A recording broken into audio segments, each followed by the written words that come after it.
Welcome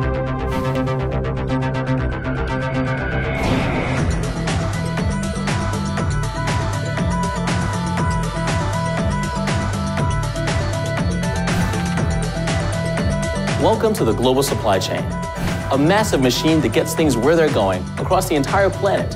It's a sensitive machine, affected by dozens of factors, including weather, congestion, fuel prices, labor cost, and network conditions. Not in months or years, but in days or hours. Let's look at an example. This is Justine. She runs a small shoe store in St. Louis. Over the last few years, her knowledge and customer service have earned the loyalty of customers who could buy the same shoes online for less. Justine's shoes come from all over the world.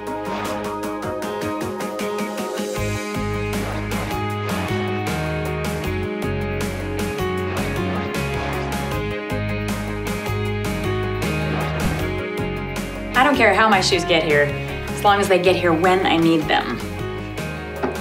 If my customers can't find shoes here, they'll find them elsewhere. For the athletic shoes Justine sells, rubber, leather, cotton, plastic, and other materials are shipped from all over the world to a factory in China. Finished shoes travel by truck to Shanghai, then cross the Pacific in shipping containers.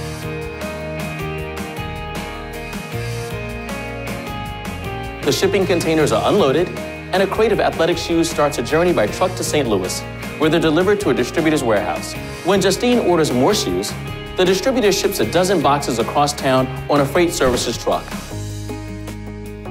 Justine also sells high-end orthopedic shoes designed in Denmark and assembled in Latvia, along with boots made by hand in Montana. Their paths are quite different, but each encounters multiple transportation systems.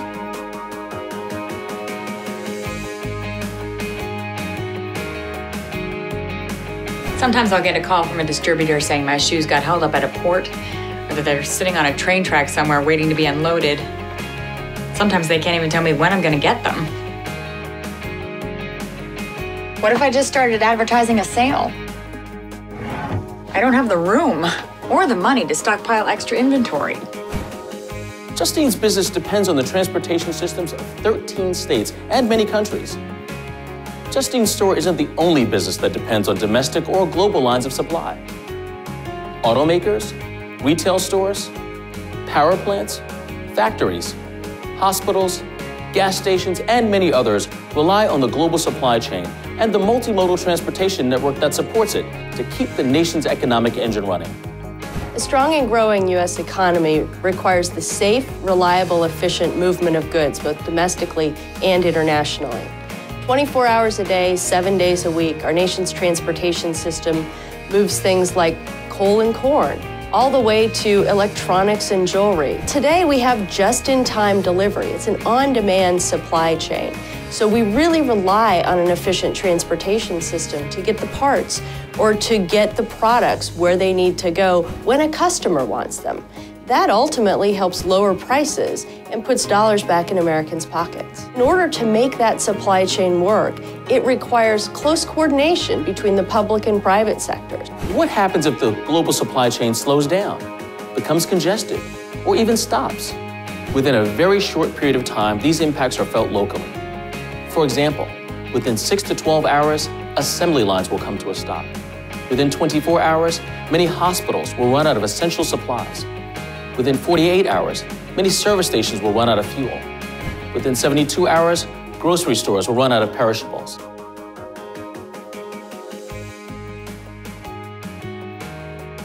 Our stores and our shoppers absolutely depend on an efficient and reliable delivery system so that we have fresh fruits and vegetables and groceries in our stores. The U.S. transportation system is critical to a grocery store because of the daily deliveries that we need to keep our stores' shelves stocked so that customers can get all of the products that they need on a daily basis. It's pretty simple. No shoes, no business. Our nation's economic competitiveness absolutely depends on a reliable transportation system. You can't have one without the other.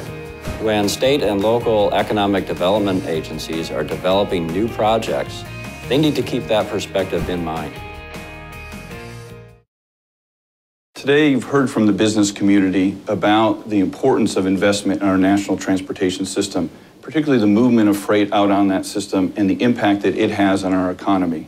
And you've seen what happens when we have an inability to move that freight, the impact it has on our local stores as well as our national companies.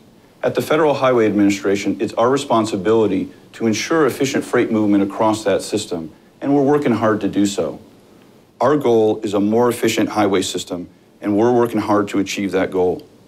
At the Federal Highway Administration, we're proud to work with states and cities. We're also working hard to engage the private sector and get their opinions and ideas on where we can make investments in the system.